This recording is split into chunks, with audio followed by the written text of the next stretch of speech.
जय हिंद।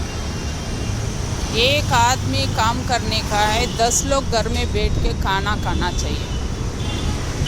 इसलिए आदमी है ना हमेशा लोन लेता है, दूसरा का पास पैसा लेता है, ये सब करता है।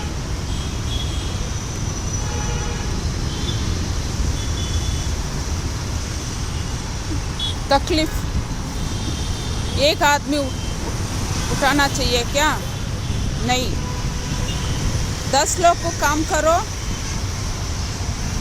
तभी आदमी क्यों लोन लेगा। ಒಂದು ಮನುಷ್ಯ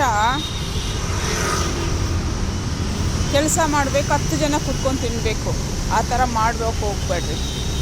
ಕುಟುಂಬದಲ್ಲಿ ಎಷ್ಟು ಜನ ಇದ್ದೀರಾ ಅಷ್ಟು ಜನ ಅವ್ರವ್ರಿಗೆ ಗೊತ್ತಿರೋ ಕೆಲಸ ಮಾಡಿರಿ, ಯಾಕೆ ಲೋನ್ ತಗೊಳ್ಳಬೇಕು?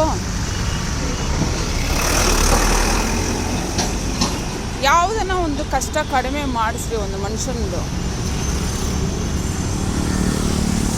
ಕುಟುಂಬದಲ್ಲಿ ಪ್ರತಿ ಒಬ್ಬರಿಗೂ ಒಂದೊಂದು ಕೆಲಸ ಮಾಡಿದ್ರೆ ಲೋನ್ ತಗೊಳ್ಳೋ ಪರಿಸ್ಥಿತಿ ಬರೋಲ್ಲ, ಕಷ್ಟ ಬೀಳೋ ಪರಿಸ್ಥಿತಿ ಬರೋಲ್ಲ।